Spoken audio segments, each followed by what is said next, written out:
I assemble my ASP batches a little differently from how I used to do it and how I showed in an earlier video. And I thought it might be helpful just to share and show how I do it. This mass has been mixed daily for a couple of weeks, so the food scraps have already disintegrated. And before assembly, we need to make sure that it's pretty moist so it doesn't dry out. So you see I was giving it some more water, and here mixing it in one last time before assembling the aerated static pile. Here's a picture of where it'll be assembled. Note I've cleared an area for the lateral piping. That's about 10 feet from the wall, so I can get my machine in there to take the material out when it's time for it to go to curing. And here I'm showing that on both sides of the pipe there are holes every 11 to 12 inches, but not at the ends of the pipe, because we don't want air to just go out the ends. We want it to go through the mass. All right, and here I am putting some coarse material, just wood chips, over the pipe, maybe a 4 to 6 inch layer. And what that does is, when the air is forced into the pipe and forced through those holes, it basically increases the pressure of air in that whole mass of coarse material I'm putting on there. And that gives it greater surface area to push that fresh air, oxygen-rich air, through the mass that we're composting.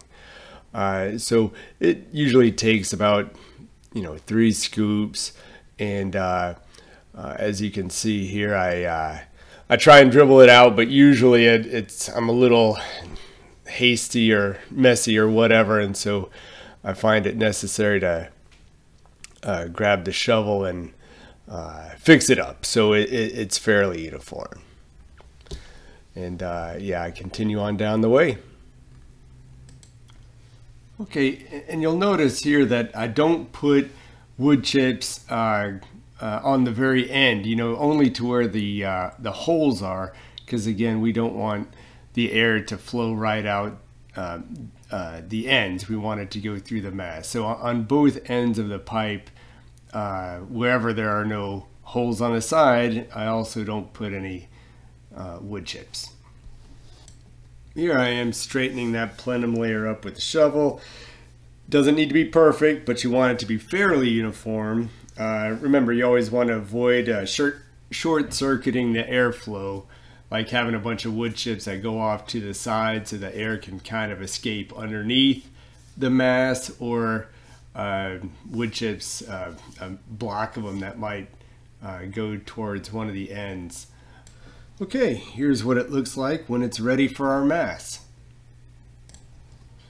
If you just push all the material over into the pipe, you're going to knock the pipe out of position or separate some sections and ruin it and have to dig it out and do it all over again. So what you see here is I'll put some material on the other side of the pipe to brace it, and I'll do that the whole way down. A little bit on top, but most on the other side. And like I say, that's just to kind of hold it so that when I'm pushing the bulk of it over, I don't knock the pipe out of whack. And that's what it looks like when it's ready to have the rest of the mass pushed onto it. Okay, so let's get to it. You'll notice here that I do actually knock the pipe a bit out of position, but not so bad that I have to dig it out and reset it, and later on I can push it back. So I'm skipping ahead, of course, because it does take a little while, but I hope you can see the process. And again, note that also I'm not just pushing the mass, I'm also lifting it, mixing it, and dribbling it over the top. It gives us one last mix, but I'm also trying to avoid pushing a section of pipe out of position, so better to push it over, yes, but then dribble it over the top. Also, we can use this opportunity to even out the material along the length of the batch, and you see I'll do that as well. Yeah, there we go. Bringing some material down along the length of the batch and then piling it up like the rest.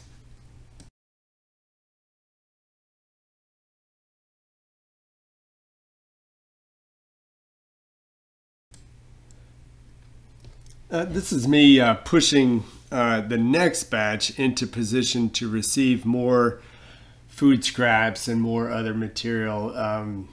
I got a little behind, so the batch that I was assembling into the ASP was in the middle there, and I also had material for the next batch. So now that the ASP is pretty much moved into position, you'll notice that there's more material in the new batch that's on the inner side than the outer side, because after a few weeks of the aeration and re-wetting, I'm going to partially turn that towards the outside, as I show in the video on ASP moisture. All right, okay, the aeration components: timer, blower, Gorilla Tape. Now these blowers are just inflatable blowers. I've gotten some off of Northern Tool, gotten some off of Amazon.com. Now here, when we connect it, the blower to the lateral, we want the tape to be snug, to cover it completely. The tape along the pipe inside the mass is just to keep the pipe together. But here we really want to be careful that air doesn't escape, because we want to push that air through the mass. Of course, any way you want to do it, but you'll see I like to do the lower one first and then the upper one, and that way I can get a nice good connection. All right, on to the timer. This kind of fancy timer, the folks at O2 Compost put this together, or had it put together. I'm sure you can find a different one. That's the on control, that's the off control.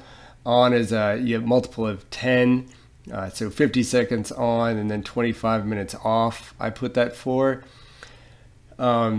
You do want, if you get a different timer, not to get one that will be 5 minutes on. That would be way too, that would dry your mass out. You want something that you're going to put on for anywhere from 40 to 50 seconds.